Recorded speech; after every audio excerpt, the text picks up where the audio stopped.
It was a lot of hard work. Although having said that, it was a great growing up time for me. It helped me realize certain things I wanted to do, things I didn't want to do. Essentially, helped me realize that I really was doing this to have a good time and not to have a bad time. and as simplistic as that sounds, it really did, that a kind of fundamental realization helped me make certain decisions after the fact, after leaving SNL. So you saw yourself more going into television, doing comedy as opposed to film? No, I just wanted jobs. I did not come out of SNL as a star by any means. I was. They knew me kind of at NBC, and that was pretty much it. You know, so I was just looking for work.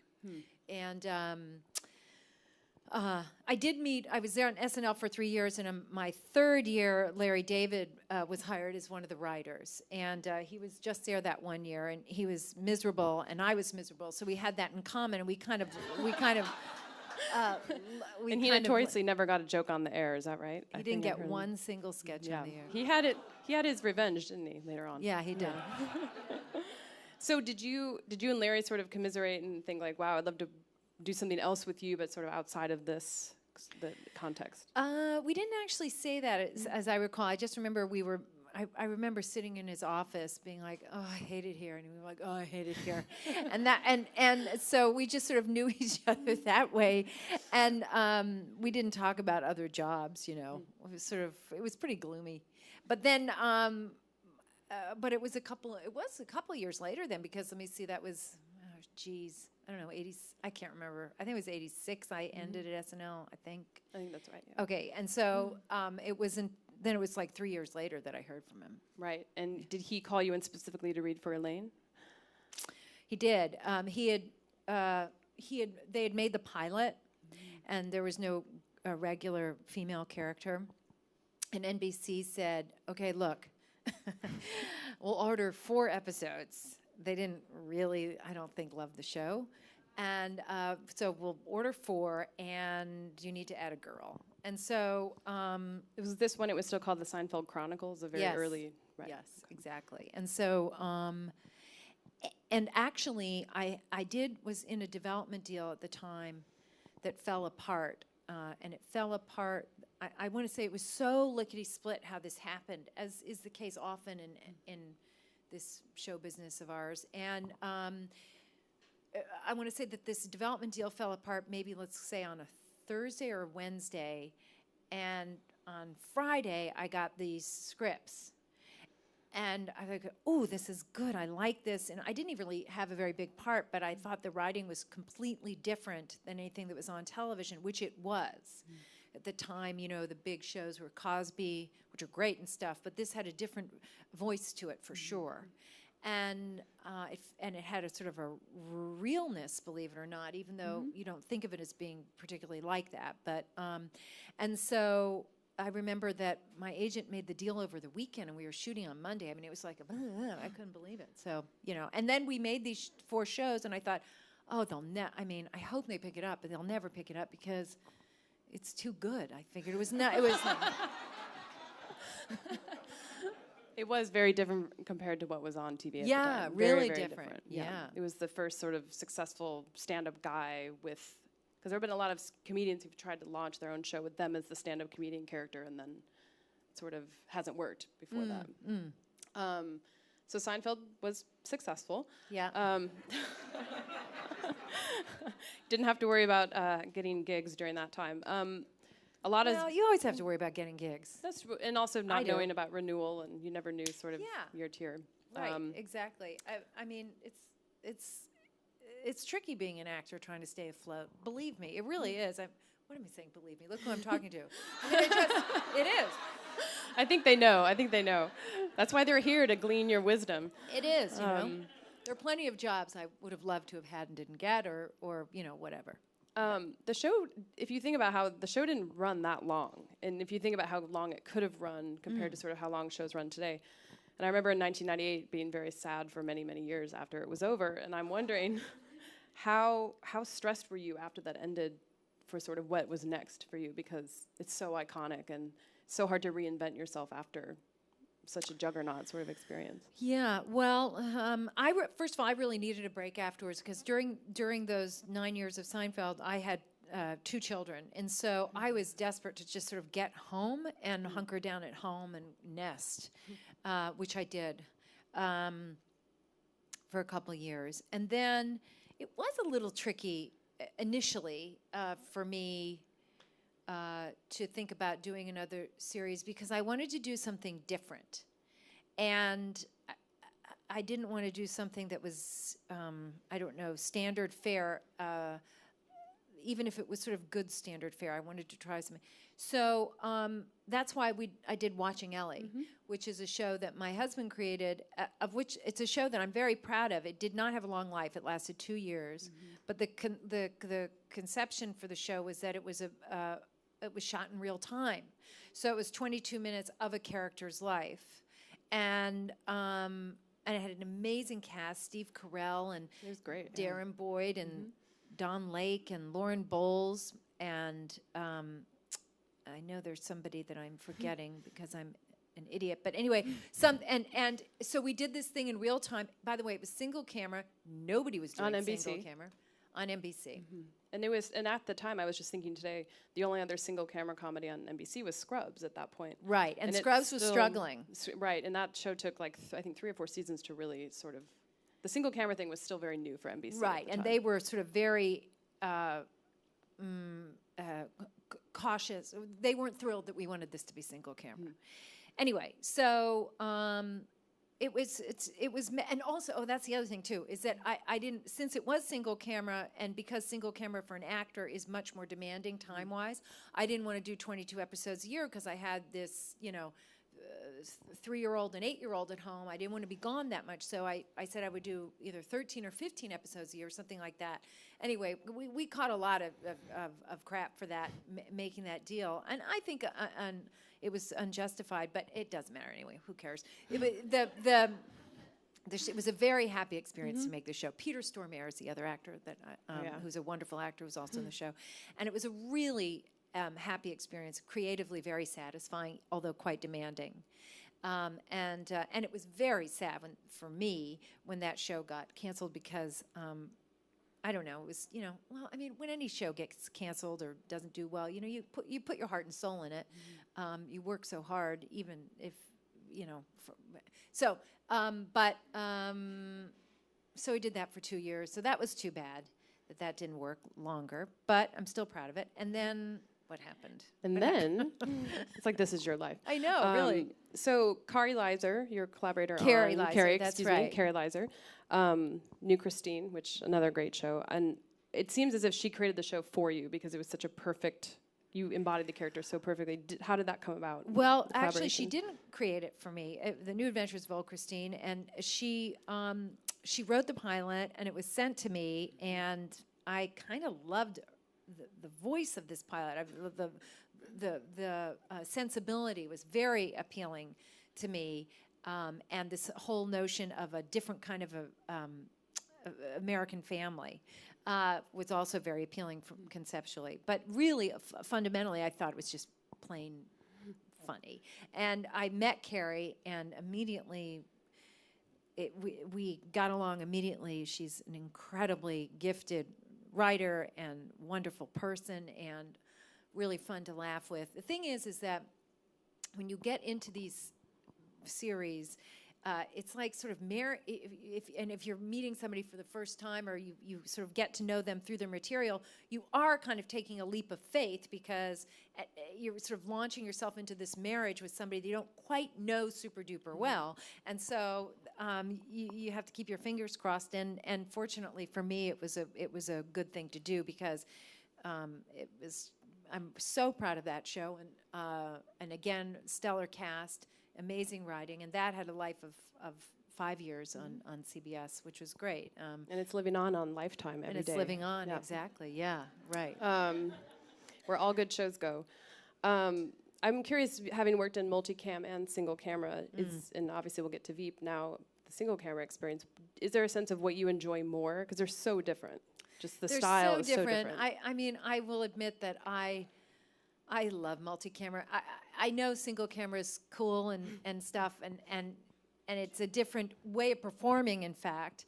But I love getting that immediate reaction from an audience. It's funny because I was in the back listening to you guys watch the show, and it was, first of all, fascinating to hear where the laughs land. And it is. I mean, you don't know. You're just sort of hoping to see you out of the corner of your eye, you're watching the crew, and if the camera guy's going like this, maybe that beat works. But it's almost like making a movie. I mean, it's exactly quiet. like making a movie. And so I mean, they both have their pluses and minuses, but it's awfully nice to get an audience reaction. There's no doubt about it, because it's kind of a blend of doing film and theater at the same time when you're doing multi-camera. Having said that, though, single camera is lots of fun because it gives you an opportunity to explore little tiny nuanced things as an actor, which I adore doing, and could do that infinitely. I like it so much. I mean, it's very satisfying to me. Well, and it seems as if on Veep you are able to improvise. Is there because it's such a verbal show, I can't imagine that every take is the same. It's such a rat-a-tat sort of rhythm. Yeah, well, it's a really interesting process. And I think everybody in this room might be intrigued to hear about it because from an acting point of view, it's for these 8 episodes, you're not going to believe I'm about to tell you, but for these 8 episodes, we had 6 weeks of rehearsal. Wow. And which is unheard of. And so much came out of that process. Many of the shows were written, and many of them weren't fully written.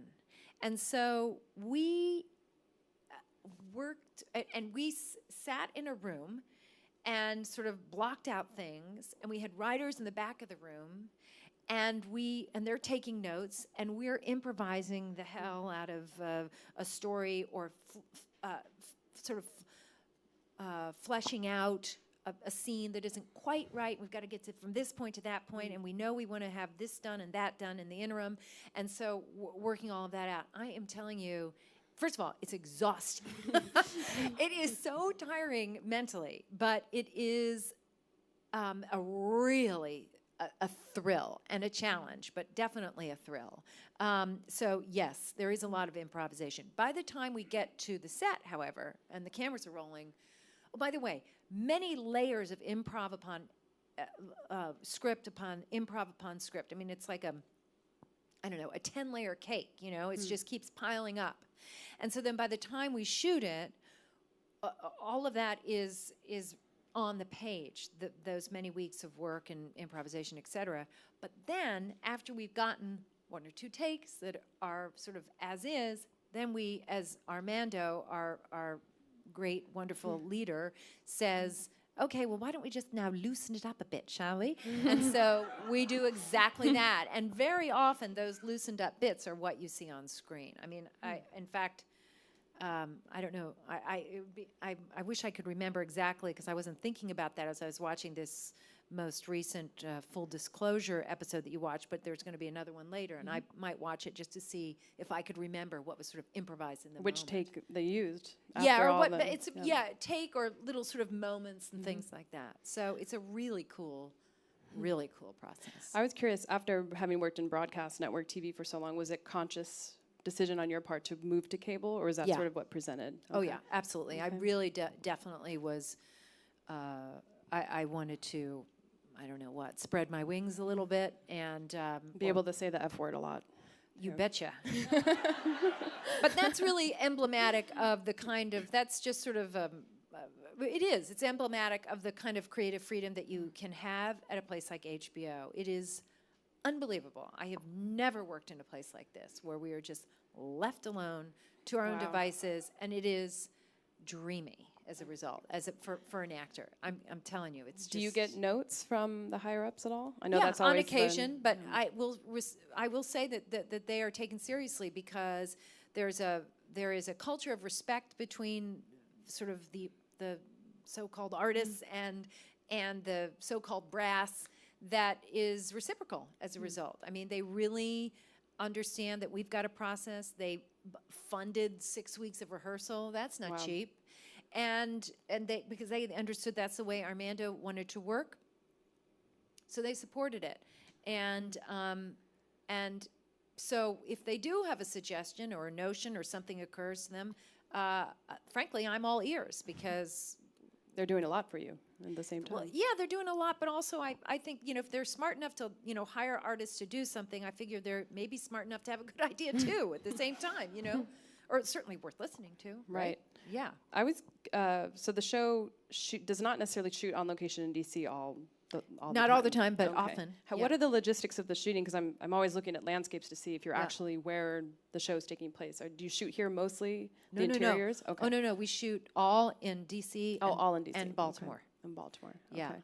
Yeah. And in terms of, does that sort of truncate the season, that you sort of shoot everything in a very sort of condensed period? Yeah. Okay. Yeah. And I'm obsessed with, is that a wig you're wearing in the show? Yes. Okay. I'm just wondering how your hair got so long so quickly. That's totally a wig. I know you're a good actress, but, you know, No. have your I didn't hair want to grow cut quickly. my own hair, and you know, because of the hours of the show, I thought a wig would be, you know, so I don't have to get my hair blown out every day. It looks and very so convincing. It's a pretty good wig, isn't very, it? very good wig, Yeah. I must say. What kind of feedback have you and the rest of the actors and Armando gotten about how the show depicts the absolute absurd craziness of politics? Have you gotten really funny anecdotes from any sort of bigwigs? Well, I was back east, and I was doing press, one of those morning shows, and where George Stephanopoulos is the host. And he said to me after the interview, you know, when the cameras weren't rolling, and he said, you know, it's really incredible how your show captures the tension that is ever present. And so I thought that was a lovely thing to have heard. And because God knows he was on the inside. I mean, he was one of those guys. Right. And I'm trying to think who else. I mean, everybody in Washington. I think initially a lot of people were very sort of open to us coming and visiting their offices and so on and so forth. I think some people were a little hesitant, like, who are they poking fun at? Blah blah blah blah. But we're not really poking fun at any one particular person. We're really poking fun at the process. So I'm curious to go back to the area to see who lets us in. Not Joe Biden's office. Maybe. It's possible, yeah. His son came and saw it to the big premiere, and he really dug it. Yeah. That's great. Well, Yeah. I think the fact that you're a woman president, too, lends a more Vice president. Excuse me, yes, vice president. See, that's just how I think. It lends a more sort of fantastical notion, maybe, that, you know. Well, maybe. Oh, you mean that separates it from Biden? Well, yeah, I mean, it makes Yeah. it seem like you're not necessarily poking fun at him. It's, you know, you're Right. completely different People character. do keep asking me, though, who are you? Who are you? Who are you doing? And of course, Right. I'm not doing anyone. I've, you know, made this lady up big time. You're Yeah. acting. In terms of the sort of, when obviously you're going to be very entrenched in this show for a while, is there, and you're currently filming a movie right now, how do you see the scope of your own acting career kind of unfolding? Are you sort of taking it as it comes, or do you have a plan of other things that you would like to do that you haven't done yet? Do you have a plan? I know you're very busy, but you're taking time to shoot in Indy right now, which is exciting. Yes, I'm working with Nicole Holofcener. Great cast, too. A great cast with Jim Gandolfini and Toni Collette and Catherine Keener. It's really an incredible cast. Ben Falcone. And I can't tell you how much fun we're having on that. But do I have a plan? Yes, my plan is to keep working. I would like to keep getting jobs. I mean, and hopefully work with people that I really like, and, you know, broaden my horizons. That's what I'm hoping to do. I love to do this so much. Beyond that, I don't really have a plan. I guess I should get a plan, but No, you're fine. You're fine. We actually have a handful of questions that I should probably get to, because there are quite a few, and some of them were good. questions that I was going to ask. So, okay. So this is from Rebecca, if she's in the room. Okay. No, she's left. Okay. That's all right. She wanted to know what I acting... didn't keep her in her seat, I guess. On Yeah. her behalf, I'm Yeah. asking. What acting class or teacher did you learn the most from, and why? Oh, brother. I would say that all of my acting well, actually, there are a couple of exceptions, but most of my acting teachers in high school and in college were very very helpful to me. But to be honest with you, I think that the as an adult, my best instruction has been from the people I work with, from other actors. There's nothing quite like working with another actor that you respect in a scene and finding stuff together. I find that journey to be really a thrill. So I remember once, Marlon Brando, by the way, this is a little bit of a non sequitur, but kind of not, was being interviewed by, I think it was Connie Chung, but I can't remember. Anyway, and she's asked, you know, who is the most wonderful actor you've ever worked with? And he said, I can't do a Brando impersonation because it would make it much funnier, but he said, my dog is the best actor I've ever worked with. Sounds like something and she was like, what? She had no idea what he meant. And he said, because my dog makes me believe that he loves me when he's hungry.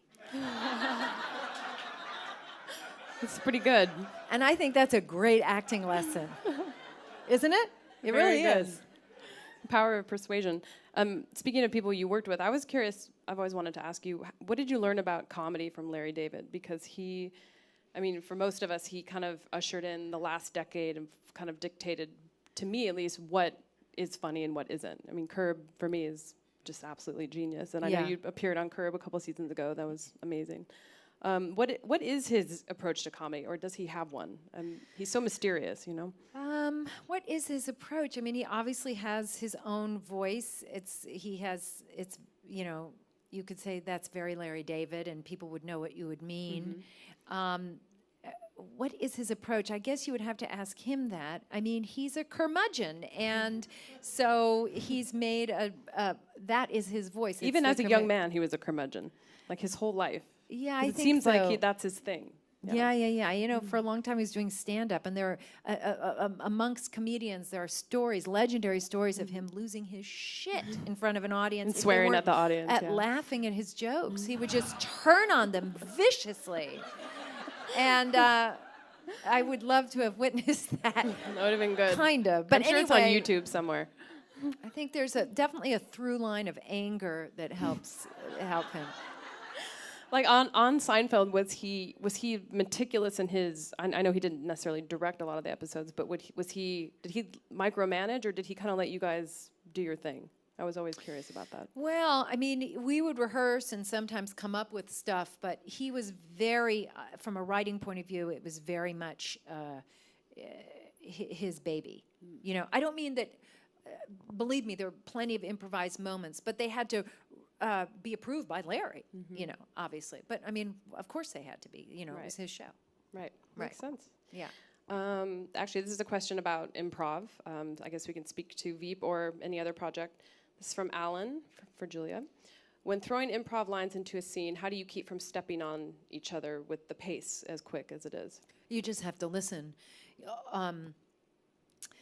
Just like you do in real life, you know, when you're having a conversation with somebody, you listen to them, and sometimes you talk over them, but you're still listening.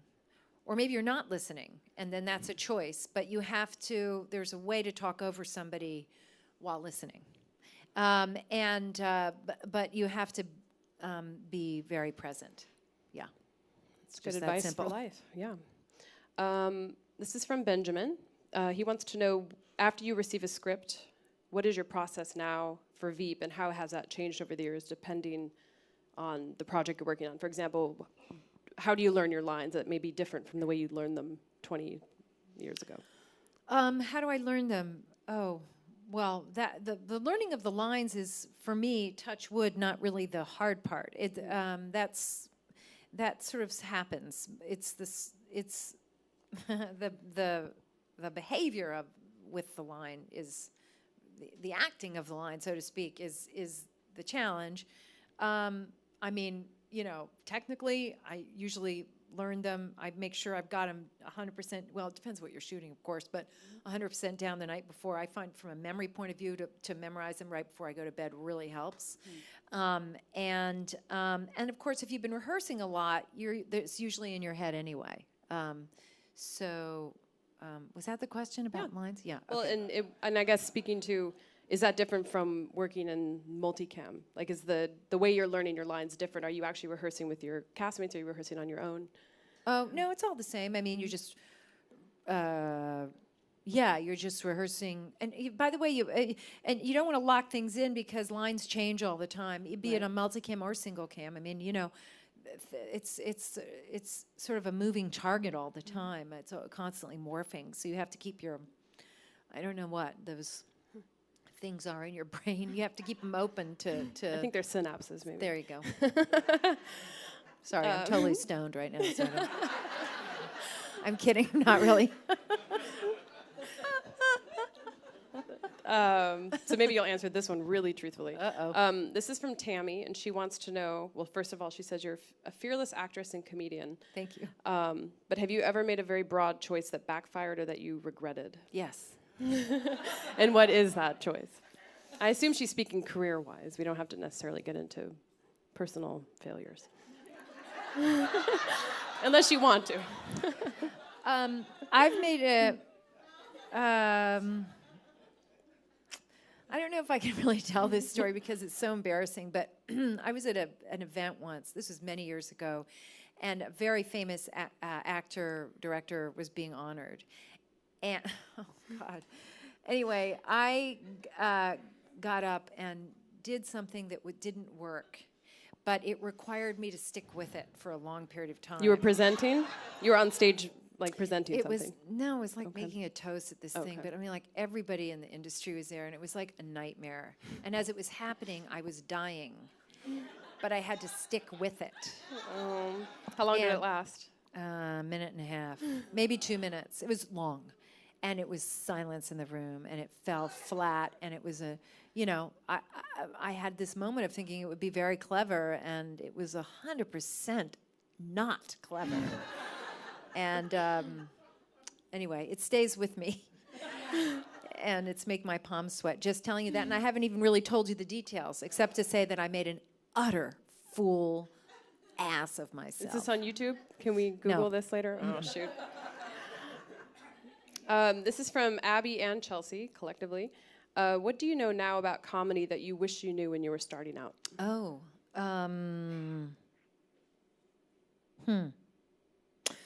I guess I wish I had... What do I know about comedy? Geez. I would say this. I guess I wish I'd known that my instincts were correct. To trust my instincts more confidently than I did when I was younger. I mean, isn't that true for everybody, though, to a certain extent? When you're younger, you don't, that is the one of the few nice things about getting older is that you can, in fact, you know more, and you have the experience of life, and therefore you feel more confident, hopefully, and that is the case for me. I have a confidence about what things work and what things don't work comedically. It doesn't mean I'm always right, but I approach things with a sure sense. Or maybe you're more willing to take a risk in the moment. Oh yeah, for sure I'm willing to risk. I mean, I am very happy to for instance, in rehearsal, to try anything. I will try anything, even, for instance, like that horrible toast thing I did at this event. Unfortunately, that wasn't a rehearsal, it was a real thing. But I will do that. I will do things that will fall flat. And by the way, that's what I wanted to mention before. When we were doing the rehearsal for Veep, that was one thing that was kind of tricky in the beginning. Is that we're improvising, and of course your natural instinct is to get a laugh when you're improvising, right? That's the hope. But that's the hope, except that this was a process, and we were trying to find areas. So that might have meant that we went on for a while not getting any laughs. And it was hard not to be seduced by the writers in the back of the room who are taking notes furiously by their laughter. and it was something that we as actors all had to work really hard on, is keeping it real, real, real, which maybe sometimes means there's not going to be a joke for a while we figure out what's happening in this scene. So it's actually, that part of it was really unlike certain things that I've done in the past. Yeah.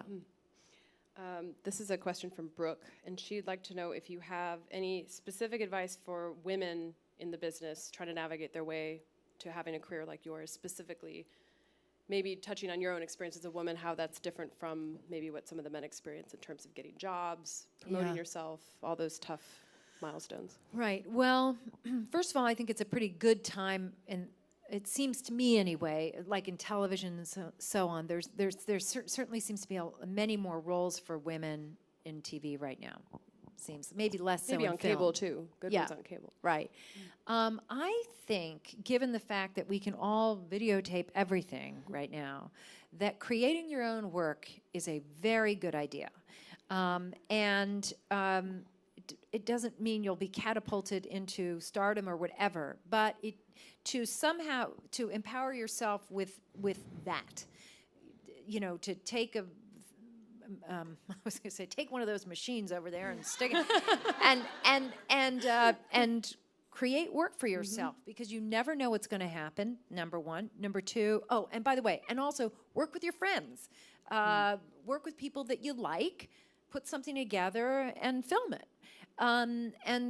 and stick it up on the internet or whatever it is you want to do with it. But in other words, keep yourself busy that way. You might create work for yourself. You might not, but you're keeping your creative muscles charged and warmed up. And that's good advice for men and women too. It's not gender specific. No. I think sadly we only have time for one more question, and this comes all the way from Brazil. Oh. From a woman named Naomi, and she wanted to know. Well, first she wanted to tell you how much she loves your singing. Oh. From watching Ellie and other things, and she wanted to know if we are going to see that on Veep in the near or distant future. Singing? Mm-hmm. Yeah, you might. It's being written into season 2 right now, right? That's a possibility. I don't want to blow it, but that's a possibility. And maybe just one more, just sort of a general question for the group. There are a lot of actors here who are struggling to navigate the business. It can be very difficult. Very difficult. And I speak to a lot of these people in my job, and I always feel empathy for what they go through. Is there any sort of general set of pointers or advice you would give people who are slogging it out in LA and having a tough time?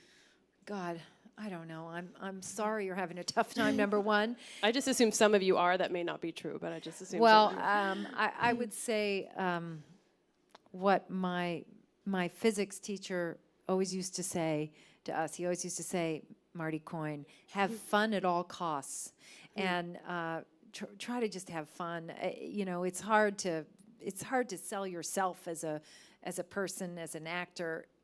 Find a way to have fun doing it, because otherwise, what's the point? And if you can have fun, it'll come through in your performance, be it something you shoot yourself, or somebody's shooting you, or whatever. Just try to have fun. It's very good advice. You heard it straight from the source. I think that's it. Thank you so much. So quick. Thank you. Thank you. Thank you. Really fun.